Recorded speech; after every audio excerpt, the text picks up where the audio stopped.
G'day guys, LV here from Adventuring Pals, and today I'm installing a Brown Davis long range fuel tank into my Ford Ranger. Now when I say I'm installing it, it's actually going to be Trent here from Maximum Engineering. He's going to help me out and install this. He's done one of these before in one of my previous builds in the Triton, so he's going to do it again. Yep. We've done one or two here before. So. Yeah. So we're going to just quickly take it out of the box and see what comes with the Brown & Davis poly tank. I got the poly tank just because it's lighter than the steel. So we'll get into it straight away, open her up and see what we get. Alrighty. Cool. First time opening the box, guys. Another box. Another box. Cadmium plated mounting straps. Yeah, they're good. Them. Well, zinc would be better, or galvanised even better again, but we've got cadmium. So that just looks like the tank. Yeah. Some instructions here, will you need that? Yeah, we're going to need that. We're going to go through all the parts. So we've got the fuel tank, number one. We went through the supplied parts list and checked it against the contents of the box. One thing I can add is I did actually include pictures of the more complicated parts so you can easily identify them. Read before commencing fitment of fuel tank. Check contents of the kit before commencing fuel tank. Okay, tick, we got there. Brown Davis recommends having the fuel system disconnected for as minimal time as possible, as some newer vehicles have fuel sensors, which if left with no fuel for a period of time will prevent the vehicle to start. We then read through the entire fitting instructions just to be clear on what is expected to be done. Okay. It's pretty comprehensive. There's your warranty card there. Do you reckon the instructions are pretty good? Yeah, man, they are definitely comprehensive. That's good. But we'll follow them along as we go. Can't see any swapping. It looks pretty clean. It's been rinsed out by the looks. So. Firstly, checked out the inside of the new tank to make sure it's clean and ready to go. And then we got the Ranger up on the hoist to make things a lot easier for us. Step one done, taking the bash plate off. The car's up on the hoist. Here's the standard tank. The next step is to remove the protective cover and disconnect the fuel lines at the front of the factory tank. As you can see, there will be a bit of fuel coming from upstream of the fuel tank, so it pays to have a container handy to catch all that diesel. The next step was to disconnect the wiring loom from the fuel control module at the upper rear of the tank. Now, we actually found this quite difficult to do because we didn't know how this bloody electrical plug came undone. In the end, we worked out you have to slide the red tab on the top of the plug back and then depress a secondary button to pull it out. The next step asks us to support the tank in place with an appropriate lifting device. We just used straps and strapped it to the chassis, and then to remove the factory straps by unbolting the bolts shown. It doesn't actually show us which bolts, but it's pretty easy to work out which ones, and it also notes that these bolts will be reused later to mount the new tank, so don't go losing them. Then we slowly lower the tank out of the car and disconnect the filler hose and wiring to the sender unit as we get a bit of space. Now, to disconnect the fuel limit valve, we actually found it easier to remove the sender unit guard, which is not called for until a couple of steps later. And now that the fuel tank is completely disconnected, we lowered it down and removed it entirely from the car. Very good.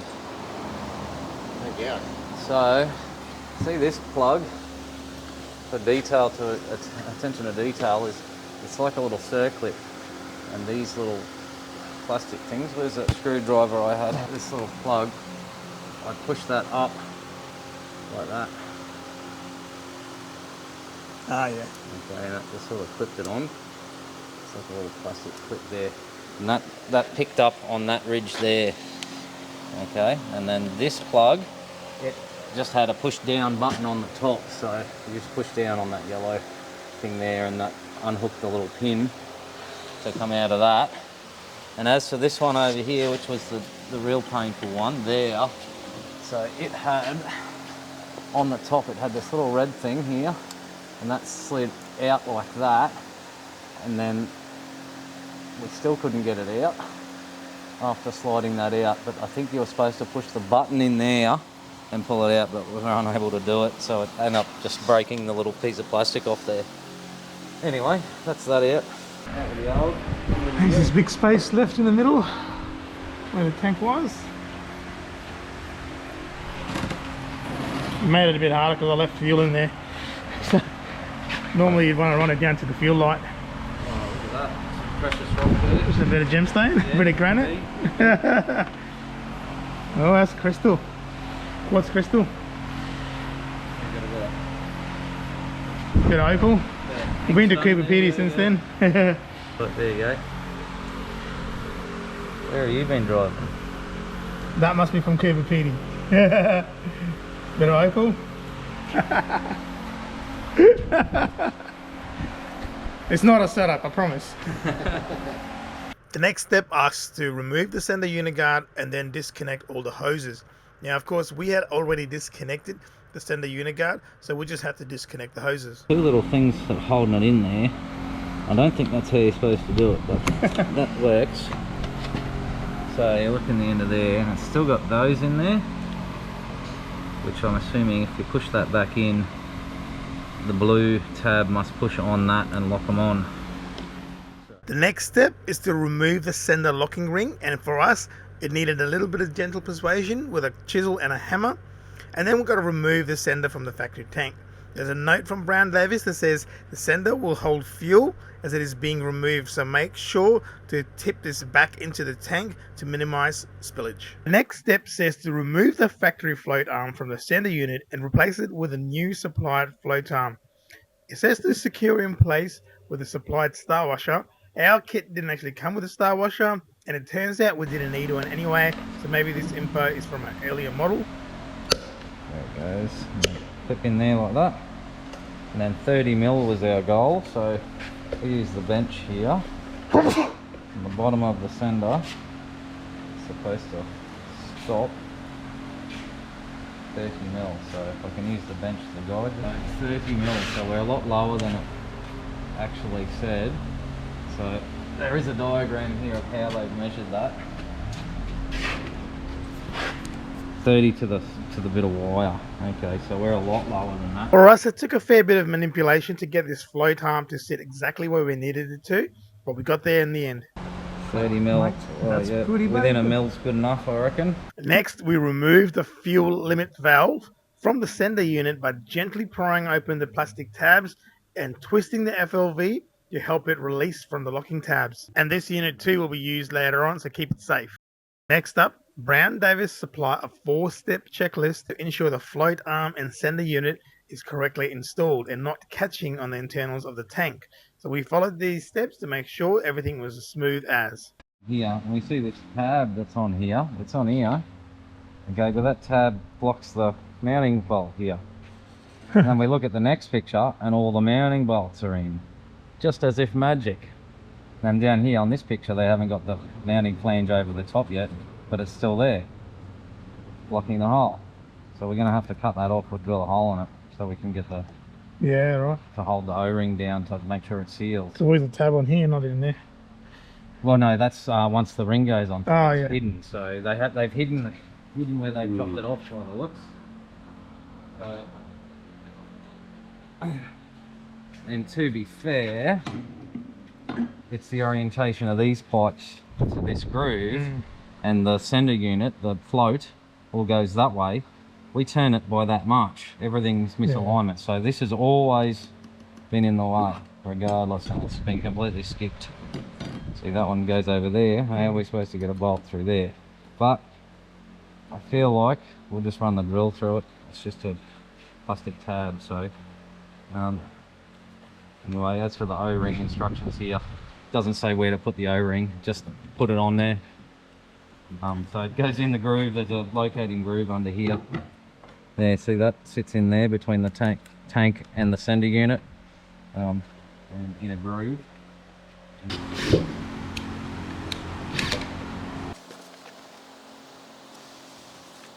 Push those in and it squeezes the little clips out. So if I push that in and onto there, that's it. She's clipped on. And then this one is there on. Oh yeah, look, okay, so that's how that one works as well. You push it in and they splay out. It'd been nice to know that earlier. We'll have that in the instructions. You know, it doesn't say push. Yeah. So if I push that in, that's it. Done. Cool. They're blanked off with a flow valve. These two we go like that, and our fuel line's coming over the top. Next job is to lay out the fuel lines, connect them to the appropriate connector, and to clamp them down using the cushion clamps. Now it's time to install the FLV. First we install the supplied O-ring into the FLV mount, and then we install the FLV from the factory sender into the FLV mount, and use the supplied stainless steel cable to tie it together. Then we install the brass elbow into the FLV plate, and then mounted the whole assembly into the tank. Well, this is where we came unstuck and found a big problem. Okay, we've come across a bit of a problem here.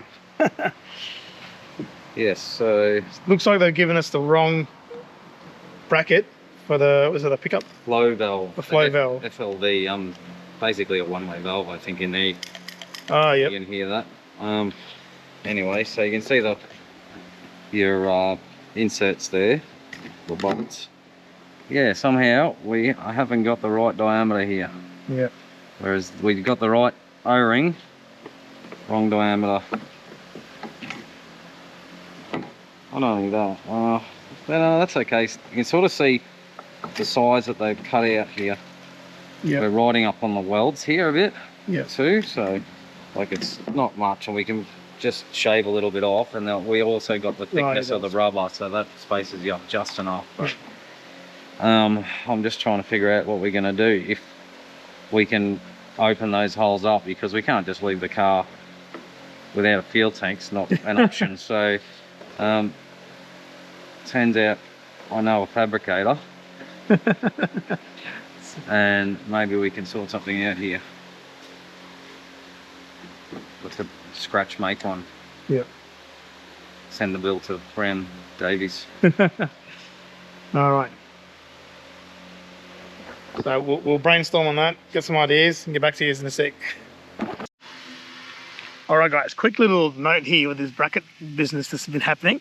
So once we worked out we had the wrong bracket, I took a picture, or I called up Brown Davis. They're like, hey, send us sort of picture, send it through, called them back, and they were like, look, really sorry. Looks like they've sent us a bracket for the steel tank. And they was like, we're going to express post you out the right bracket right now. Unfortunately, in the situation I'm in, I can't wait. I have to get the car going again today.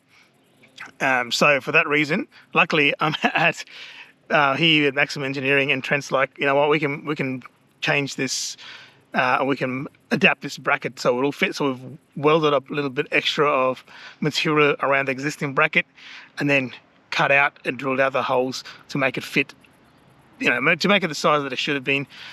Everything else is the same. It's still the same valve, and so this is the way we can get around it right now without me having to wait till tomorrow.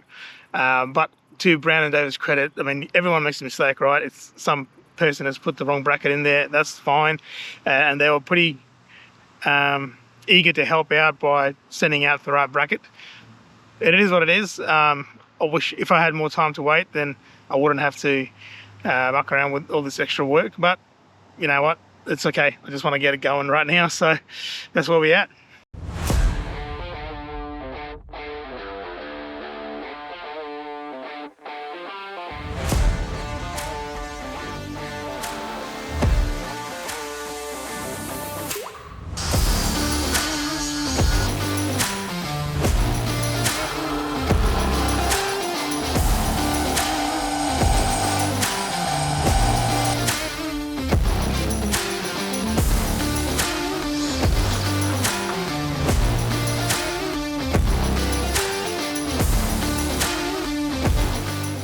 We relocated the fuel control module from the factory tank to the new Brown Davis tank using the foam contact installed beneath.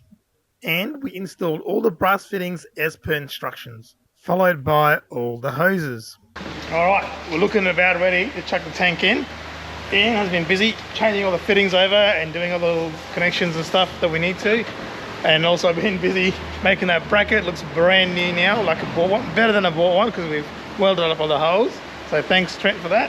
And now we're getting very close to chucking it in. The instructions called to unclip this connector, but with my cab chassis, we found it not necessary to do so. We did, however, do the next step, which is to install the rear strap hanger into the cross member. We prepared the straps ready for installation by adding the strap rubber to the straps. Now we're ready to start lifting the tank into place, connecting the filler, the fuel control module, and the sender unit to the new Brown Davis tank as we were lifting it up. We hooked in the driver's side of the front strap into the hanger, and then, using a bit of lubricant and gentle persuasion, got it sitting into place. Then we bolted up the front strap into the chassis rail using the supplied backing plate, leaving it loose for this stage. We installed the rear mount and straps using the old bolts, and once the tank was sitting into place, we tightened up all the bolts securing the tank to the car.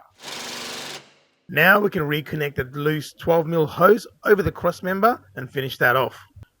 And then we can reconnect the fuel lines and reattach the protective cover, and then double check everything to make sure that it's in place and secure before priming the fuel system to get the engine started. Alright, well, the tank install is done.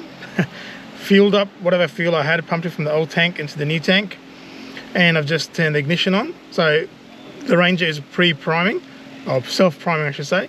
So apparently what you do is you turn the ignition on. So in my case, don't depress the brake, just press the start button. So that should bring it on to like an accessories mode.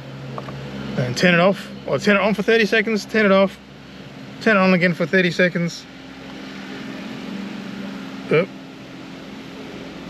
that 3 times and then start it like normal. So one thing I've noticed straight away is the fuel gauge has gone back to where it was on my old fuel tank the fuel gauge has gone back to where it was on my old tank before we disconnected it all, and we'll put in all that fuel back into the tank. So the fuel gauge is working the same as it did on my old tank, which actually means, and this was the same case in my Triton as well, is that for the first half, or until the fuel gauge gets to the level that it used to be on in the standard tank, so once it gets to like 80 litres left, or 80 litres of full tanks, and probably when it gets to about 70 litres left, then it will start moving. But at least with the Ranger, you can actually use a 4-scan tool to reset the fuel capacity, which is what I'll do. My mate's got a 4-scan tool, and Ford will actually do it for you too if you take it in, but I'm sure they'll charge you about 160 bucks to do it. So my mate's got a 4-scan tool, we'll try and do that. So I'm just doing my 3rd cycle, and at the end of this one, we'll give it a go.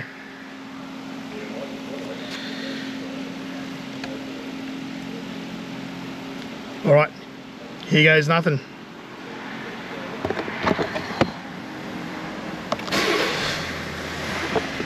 There you go, works like a charm.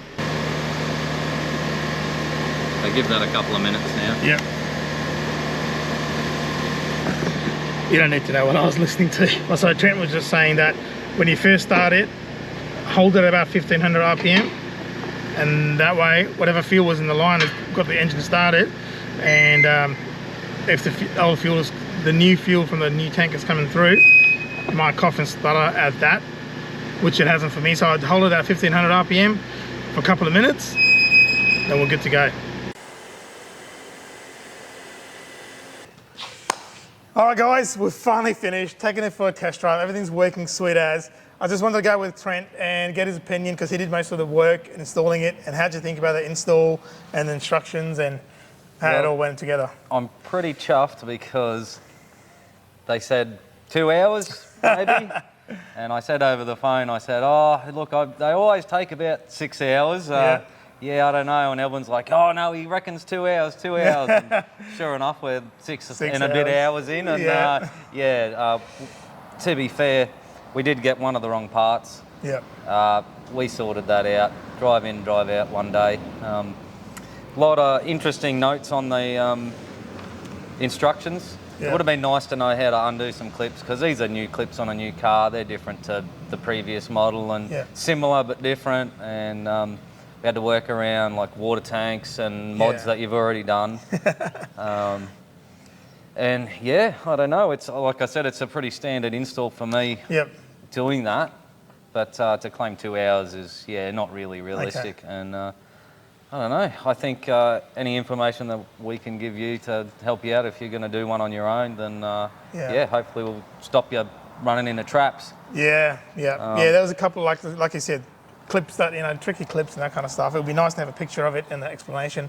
Press this release button. Yeah, and pull like it out. they had to squeeze them on the side or getting in up over the top to like push the button, and then we used a mirror and a torch to sort of see up over the top of the fuel module plug and the FLV, which is the fuel load valve.